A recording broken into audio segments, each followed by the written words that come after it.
નમસ્કાર મિત્રો, સ્વાગત છે તમારું અમારી યુટ્યુબ ચેનલમાં। તો મિત્રો, ગુજરાત રાજ્ય પ્રાથમિક શિક્ષણ પસંદગી સમિતિ તરફથી વિદ્યા સહાયકની ભરતીની જાહેરાત કરી દેવામાં આવેલી છે। સ્પેશિયલ એજ્યુકેટર વર્ગ 3 ની પોસ્ટ પર ભરતી બહાર પાડવામાં આવેલી છે।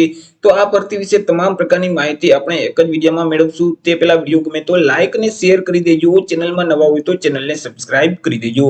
તો ચાલો મિત્રો, વિડીયોની શરૂઆત કરીએ। તો મિત્રો, આજે ભરતીનું નોટિફિકેશન છે તે ગુજરાત રાજ્ય પ્રાથમિક શિક્ષણ સમિતિ ગાંધીનગર તરફથી જાહેર કરવામાં આવેલું છે। મિત્રો, જે જિલ્લા શિક્ષણ સમિતિ અને નગર શિક્ષણ સમિતિ હસ્તકની જે પ્રાથમિક શાળાઓ છે, તો આ પ્રાથમિક શાળામાં સ્પેશિયલ એજ્યુકેટર વર્ગ 3 ની જે જગ્યાઓ ખાલી છે ગુજરાતી માધ્યમમાં, તો આ જગ્યાઓ ભરવા માટે લાયકાત ધરાવતા ઉમેદવાર પાસેથી અરજીઓ મંગાવવામાં આવેલી છે। તો સૌથી પહેલા આપણે ચર્ચા કરી લઈશું કંઈક અગત્યની તારીખ વિશે। હવે મિત્રો, આ ભરતીમાં જો તમારે અરજી કરવી હોય તો ઓનલાઈન અરજી ફોર્મ ભરવાનું રહેશે। ઓનલાઈન અરજી ફોર્મ આજથી શરૂ કરી દેવામાં આવેલા છે, એટલે કે 19 ફેબ્રુઆરી 2024 થી સવારના 11 વાગે અરજી ફોર્મ શરૂ કરેલ છે। 19 ફેબ્રુઆરી 2024 થી લઈને 28 ફેબ્રુઆરી 2024 બપોરના 3 વાગ્યા સુધીમાં તમારે ઓનલાઈન અરજી ફોર્મ ભરી દેવાનું રહેશે। ઓનલાઈન અરજી ફોર્મ ભર્યા પછી તેની પ્રિન્ટ તમારે કાઢી લેવાની રહેશે। તેમની સાથે તમામ ડોક્યુમેન્ટ એટેચ કરી અને અરજી ફોર્મ સ્વીકાર કેન્દ્ર છે તો ત્યાં તમારે 28 ફેબ્રુઆરી 2024 સાંજના 5 વાગ્યા સુધીમાં તમારું અરજી ફોર્મ ત્યાં સબમિટ કરી દેવાનું રહેશે। મિત્રો, ઓનલાઈન અરજી ફોર્મ જે વીએસબી નું ઓફિશિયલ પોર્ટલ છે vsb.dpegujarat.in નામની જે વેબસાઇટ છે, તે વેબસાઇટ ઉપર જઈ તમારે 28 ફેબ્રુઆરી 2024 બપોરના 3 વાગ્યા સુધીમાં ઓનલાઈન અરજી કરી દેવાની રહેશે। ચર્ચા કરી લઈએ મિત્રો જગ્યા વિશે કે કુલ કેટલી જગ્યા છે, કેટેગરી મુજબ કેટલી જગ્યા રહેશે। તો મિત્રો, તેમાં સૌથી પહેલા ધોરણ 1 થી ધોરણ 5 વિશે ચર્ચા કરીએ તો ધોરણ 1 થી ધોરણ 5 માં કુલ 1861 જેટલી જગ્યા છે। આજે 1861 જગ્યા છે તેમાંથી સામાન્ય કેટેગરીના ઉમેદવાર માટે 950 જગ્યા છે, એસસી કેટેગરીના ઉમેદવાર માટે 122 જગ્યા છે, એસટી કેટેગરીના ઉમેદવાર માટે 199 જગ્યા છે, એસસીબીસી કેટેગરીના ઉમેદવાર માટે 425 જગ્યા છે, ઈડબ્લ્યુએસ કેટેગરીના ઉમેદવાર માટે 165 જેટલી જગ્યા છે। આવી રીતે ધોરણ 1 થી ધોરણ 5 માં કુલ 1861 જગ્યા છે। આજે 1861 જગ્યા છે તેમાંથી મિત્રો જે શારીરિક રીતે વિકલાંગ વ્યક્તિ છે તેમના માટે 69 જગ્યા અનામત રહેશે।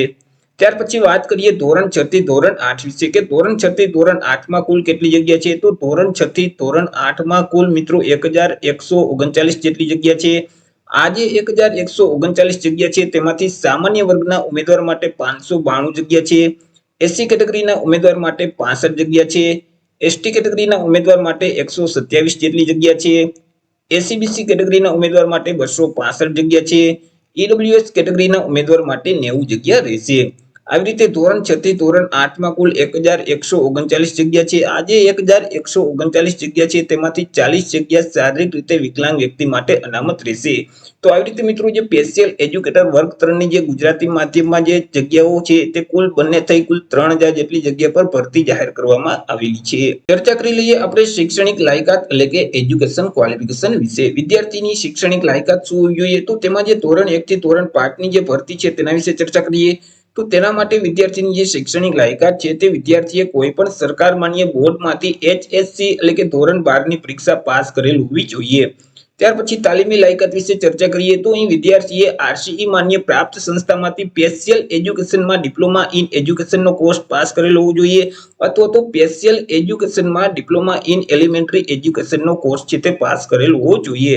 સાથે સાથે મિત્રો જે રાજ્ય પરીક્ષા બોર્ડ તરફથી ખાસ શિક્ષક યોગ્યતા કસોટી 1 એટલે કે સ્પેશિયલ ટેટ 1 ની એક્ઝામ લેવામાં આવેલી હતી તો આ એક્ઝામ વિદ્યાર્થીએ પાસ કરેલ હોવી જોઈએ। ચર્ચા કરી લઈએ ધોરણ 6 થી ધોરણ 8 માં જે ભરતી જાહેર કરવામાં આવેલી છે તેના માટે વિદ્યાર્થીની શૈક્ષણિક લાયકાત શું હોવી જોઈએ? તો ત્યારે વિદ્યાર્થીની જે શૈક્ષણિક લાયકાત છે તો વિદ્યાર્થીઓએ કોઈ પણ સરકાર માન્ય યુનિવર્સિટીમાંથી કોઈ પણ વિદ્યા શાખામાંથી સ્નાતક છે તે કમ્પ્લીટ કરેલ હોવું જોઈએ એટલે કે ગ્રેજ્યુએશન કમ્પ્લીટ કરેલ હોવું જોઈએ। તાલીમી લાયકાત વિશે ચર્ચા કરીએ તો અહીં આરસીઈ માન્ય સંસ્થામાંથી સ્પેશિયલ એજ્યુકેશનમાં બેચલર ઓફ એજ્યુકેશનનો કોર્સ છે તે વિદ્યાર્થીએ પાસ કરેલ હોવો જોઈએ અથવા તો સ્પેશિયલ એજ્યુકેશનમાં bachelor of education special education સમકક્ષનો કોર્સ છે તે પાસ કરેલ હોવો જોઈએ।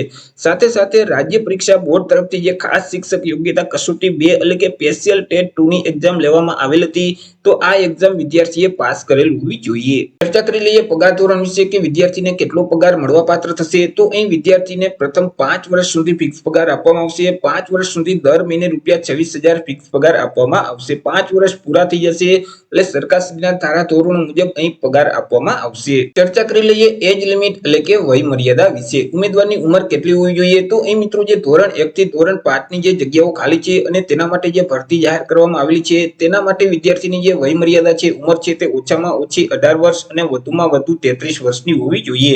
તે સિવાય ધોરણ 6 થી ધોરણ 8 માટે જે ભરતી જાહેર કરવામાં આવેલી છે તેમાં વિદ્યાર્થીની જે ઉંમર છે, વયમર્યાદા છે, તે ઓછામાં ઓછી 18 વર્ષ અને વધુમાં વધુ 35 વર્ષની હોવી જોઈએ. પરંતુ જે અનામત વર્ગના ઉમેદવાર છે તેઓને સરકારશ્રીના ધારાધોરણો મુજબ ઉંમરમાં છૂટછાટ આપવામાં આવશે. જેમ કે મિત્રો અનુસૂચિત જાતિ, અનુસૂચિત જનજાતિ, એસીબીસી એટલે કે સામાજિક અને શૈક્ષણિક રીતે પછાત વર્ગ અને ઈડબ્લ્યુએસ કેટેગરીના જે ઉમેદવાર છે કે જેઓ મૂળ ગુજરાત રાજ્યના વતની છે તો તેઓને ઉંમરમાં 5 વર્ષની છૂટછાટ આપવામાં આવશે.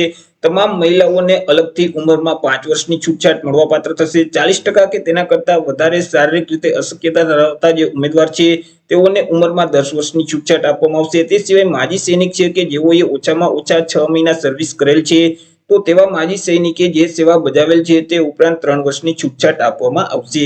આ સિવાય બાકી તમામ ઉમેદવાર માટે જે ધોરણ 1 થી ધોરણ 5 માટે ઓછામાં ઓછી 18 વર્ષ અને વધુમાં વધુ 33 વર્ષ, જ્યારે ધોરણ 6 થી ધોરણ 8 માટે ઓછામાં ઓછી 18 વર્ષ અને વધુમાં વધુ 35 વર્ષની ઉંમર હોવી જોઈએ. તો આવી રીતે મિત્રો ગુજરાત રાજ્ય પ્રાથમિક શિક્ષણ સમિતિ ગાંધીનગર તરફથી મિત્રો જે જિલ્લા શિક્ષણ સમિતિ અને નગર શિક્ષણ સમિતિ હસ્તકની જે પ્રાથમિક શાળાઓમાં ગુજરાતી માધ્યમમાં જે સ્પેશિયલ એજ્યુકેટર વર્ગ 3 ની જગ્યાઓ ખાલી છે તો આ જગ્યાઓ ભરવા માટે વિદ્યાર્થી પાસેથી અરજીઓ મંગાવવામાં આવેલી છે. એ મિત્રો ઓનલાઈન અરજી ફોર્મ ભરવાના રહેશે. 28 ફેબ્રુઆરી 2024 બપોરના 3 વાગ્યા સુધી ઓનલાઈન અરજી ફોર્મ શરૂ રહેશે. તો આશા રાખું છું વિડીયો પસંદ પડ્યો હશે. વિડીયો પસંદ પડ્યો હોય તો લાઈક અને શેર કરી દેજો. ચેનલમાં નવા હોય તો ચેનલને સબસ્ક્રાઇબ કરી દેજો. ફરી મળીશું એક નવા ટોપિક સાથે એક નવા જ વિડીયોમાં. ત્યાં સુધી જય હિન્દ, વંદે માતરમ.